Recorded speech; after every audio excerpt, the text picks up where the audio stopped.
Welcome to this mindfulness series. In this video, I'm going to give you an introduction to another type of mindfulness tool. Tools that involve movement. For a lot of people, sitting still and meditating or doing breath work may not be the best option. For a lot of people who suffer from hyperactivity or ADHD or just plain fidgetiness, it's important to know that there are specific types of activities that you can do that are mindfulness tools that involve movement that could be right for you. So if that sounds like something you're interested in, please keep in mind the core values of non-judgment, curiosity, and moderation as I introduce to you a few types of exercises that you can do in order to help with coping with negative emotions. So the first one we're going to talk about is rocking. And you'll find in videos that follow this one, practices where I will guide you through this activity. There's also walking meditations as well as dance. All three of these activities are types of things that you can do as coping strategies. The rocking activity is very simple. I'll show you in clips that I will insert here, but essentially you're going to be standing up and balancing your weight from your toes to your heels. You're just going to keep your body very steady, and you don't need to rock too much back and forth. It can be micro movements. The purpose of this activity is to bring your attention out of your mind if you're overthinking or panicked or anxious, and down into your feet. Often when we're anxious, things feel very unsteady and uncertain. The ground is always steady, except in earthquakes, I guess. And so if you bring your focus into your feet and how your feet are in contact with the floor, it can be very helpful to help calm yourself. So when you rock back and forth, if you find that you're wobbly, make sure to grab onto something or to keep looking straight ahead so that your balance can be helped. This is a really helpful thing that you can keep in mind if you're someone who also suffers from agoraphobia or social anxiety, because it's a tool that you can use and it's very subtle to help ground you in situations when you're starting to feel panicked. Like if you're waiting in line or in a crowded space, if you just rock back and forth, nobody will question it. So if that's something that sounds interesting to you, please go find the video where I give you a short practice that you can do a few times a day or at any point when you're feeling a little bit anxious. The next type of movement mindfulness tool that we're going to be talking about is walking meditation.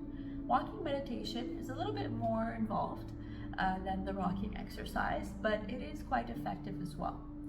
Who would have thought that meditation could be done while walking? Well, actually, it's been used for millennia, and lots of Buddhist and Hindu monks do it often, and you might see it in different videos online. The way I like to introduce it, and what you can see in the other practices and other videos, is to choose a space that you feel safe in, whether it's inside or outside, and to decide on a very short distance. Often it'll be between 3 and 5 meters. The reason for that is the longer you go, the more likely your brain is to get to wander. And the point is not to eliminate your thinking. The point is just to find focus. And if there is thinking that comes in, that when you notice it, to bring your attention back to what you're doing. And so if you choose a long distance, often that long distance gives you more opportunity to get lost. Whereas when you walk for shorter distances, having to stop and turn around when you're doing your walking meditation will help you stay in focus.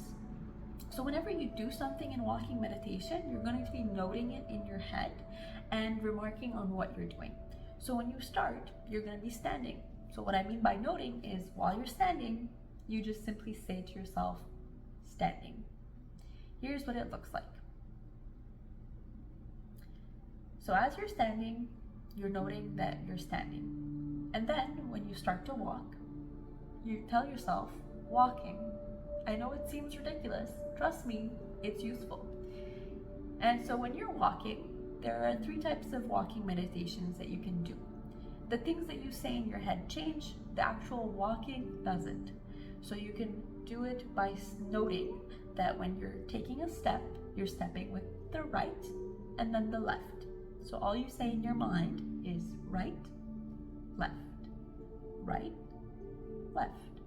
And then when you get to the end of your 5 meters that you're walking, you stop and you say standing, standing, standing, at least 3 times.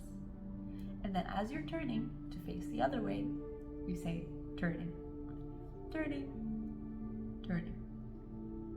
And then as you start to walk, you say walking, walking, walking. So as you're walking, you can say a right, left.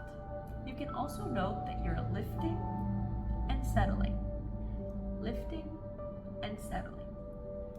You can also say heel, arch, toes, heel, arch, toes. The point of the talking you're doing in your head is to really help you pay attention to how you're walking, to what you're doing, so that you can bring the focus into the feet and out of the mind. Okay?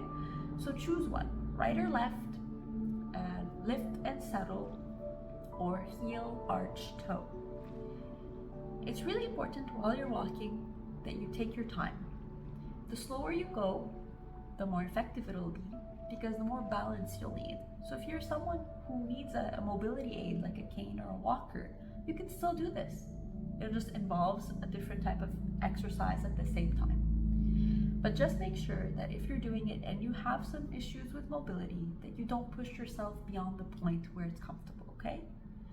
So choose a type of walking meditation and stick to it. You don't need to do it for long. Again, like all these activities, do it for 2 to 7 minutes, or you could do it for as long as you want. You'll get your steps in and you'll focus on your coping, okay?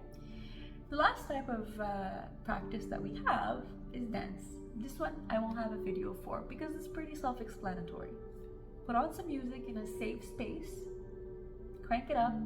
It might be something that you're feeling like angry or lonely or just plain overstimulated.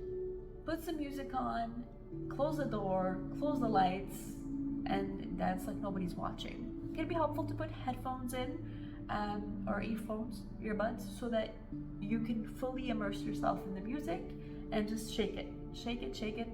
Don't judge yourself.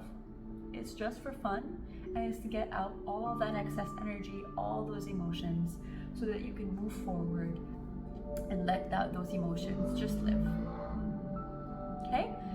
So, thank you for watching this introductory video on movement meditation. It's a little bit hard to explain verbally, so the best way to see what these exercises look like is for you to go into the videos where I show you how to practice them, okay? And I'll see you on the next one. I hope this was useful.